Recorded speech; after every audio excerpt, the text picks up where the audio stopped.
اب انہوں نے بتایا کہ پہلے یہ پاکستان عوامی تحریک کے سپورٹر تھے، یعنی ڈاکٹر طاہر القادری صاحب کے سپورٹر تھے،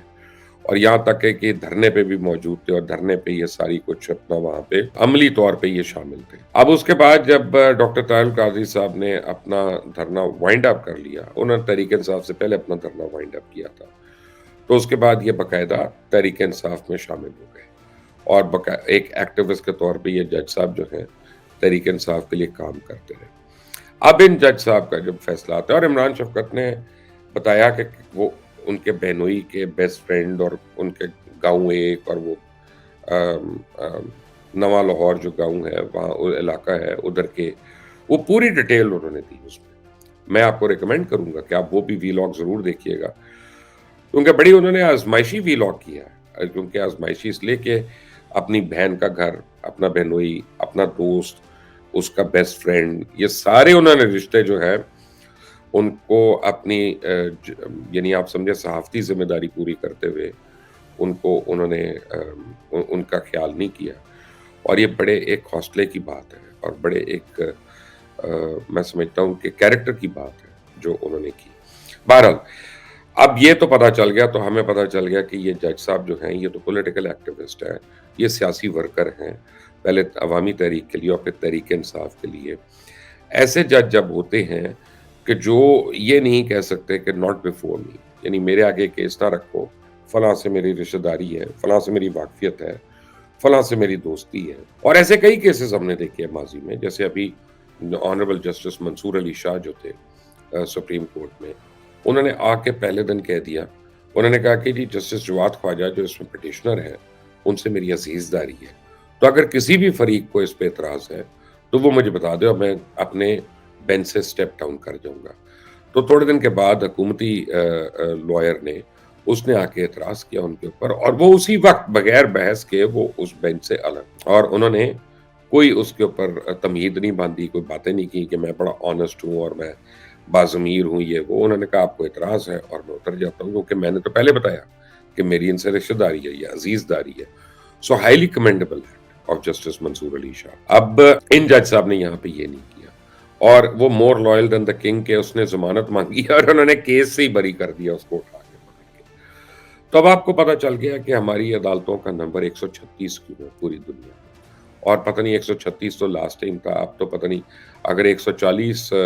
عدالتی نظام ہے دنیا کے تو شاید ہم 145 پہ ہوں گے اس وقت، تو جس طرح کی عدالتیں چل رہی ہیں۔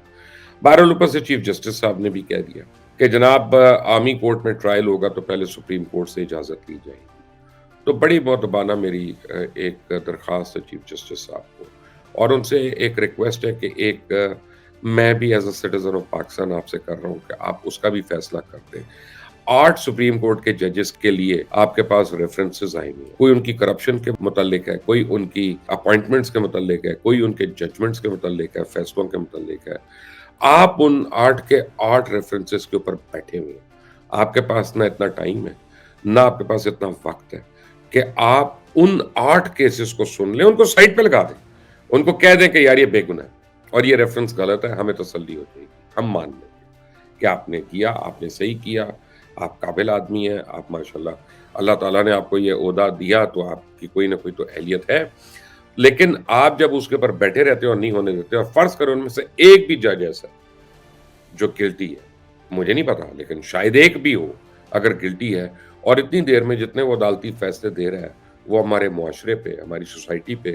کس طرح سے اثر انداز ہوں گے، اس کا تو جواب کوئی بھی نہیں دے سکتا، کیونکہ کیا فار ریچنگ ایفیکٹس ہوتے ہیں ان کے۔ تو چیف جسٹس صاحب پہلے آپ اپنی سپریم کورٹ کے مسئلے جو ہیں ان کو آپ نمٹا لیں، آپ اپنے اندر جو آپ کے ججز کے جو ڈفرنسز ہیں ان کو ختم کر لیں، آپ کے اپنے جو جھگڑے ہیں جو ٹی روم سے لے کے میٹنگ روم اور ہر ایک کی بازگشت جو ہے وہ پوری دنیا میں اس وقت گونج رہی ہے، پہلے ان جھگڑوں کو ختم کر لیں، پھر آپ آ کے باقی مزید لوگوں کو کہیں کون سا کیس کہاں پہ ہونا چاہیے اور کون سی اجازت کس کی ہونی چاہیے۔ یہ انہی فیصلوں کی وجہ سے تقریباً 2900 سیریس دہشت گرد جو تھے وہ پاکستان کی عدالتوں نے ان کو ریلیز کر دیا تھا، اور وہ بار بار متعدد متعدد اپنا دہشت گردی کے واقعات میں ملوث پائے گئے، جن میں ہزاروں بے گناہ پاکستانیوں کی جان گئی، جس میں ہمارے لا انفورسمنٹ والے شہید ہوئے، جس میں پاکستان کی املاک کو نقصان پہنچا، کیا چیف جسٹس صاحب اس کے اوپر نظر ثانی کریں گے؟ ان فیصلوں کی وجہ سے، ان ضمانتوں کی وجہ سے ان ججز کے اوپر کیا ایف آئی آرز کٹیں گی کہ ان کے فیصلے کی وجہ جو ہے اتنا بھاری نقصان ہو گیا، جانی نقصان کی بات کر رہا ہوں، تو نہیں کریں گے۔ I mean that is living in a fool's paradise۔ تو چیف جسٹس صاحب پلیز وہ بات کریں جو آئین اور قانون کے مطابق ہو، دل کے مطابق نہ ہو، ضمیر کے مطابق نہ ہو، کیونکہ فیصلے آپ کے ضمیر کے نہیں، آئین کے مطابق ہونے چاہیے۔ اور اب جو دبئی کی بات ہے، تو دبئی میں میاں نواز شریف کو فائنل جو آپشن آج دیا جائے گا وہ یہ ہے کہ جناب میاں صاحب، آپ اگر الیکشن سے پہلے نہیں آپ کی نااہلی ختم ہوتی تو آپ بائی الیکشن میں لڑ جائیں۔ کسی آپ 3 مہینے کے اندر اندر بائی الیکشن ہونا ہے، وننگ سیٹس کے اوپر، فالتو سیٹس کے اوپر، ایک پی ایم ایل این والے کو بٹھائیے گا کسی بھی شہر سے اور اس کی جگہ آپ کنٹیسٹ کر کے جیت جائیے گا، آپ گورنمنٹ میں آ جائیے گا۔ تو یہ اب جو ہے بڑا ایک سیریس ڈیولپمنٹ ہے، اور اس کا مطلب ہے کہ پیپلز پارٹی اور نون لیگ اب سر جوڑ کر یہ کوشش کر رہی ہیں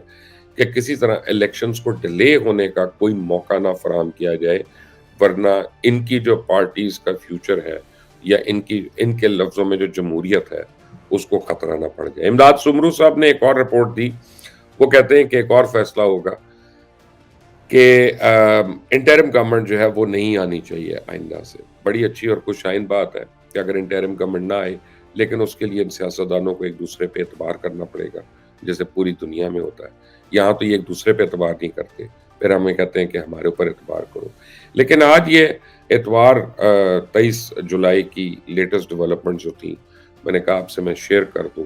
تاکہ آپ لوگ بھی آن بورڈ ہو جائیں اور آپ کو پتہ چلے۔ مزید تفصیلات کے لیے اس کو سبسکرائب کریے گا، بیل آئیکن کو پریس کریے گا تاکہ آپ کو اپڈیٹس جو ہیں وہ وقت پہ ملتی رہیں گی۔ Until the next time، اللہ حافظ۔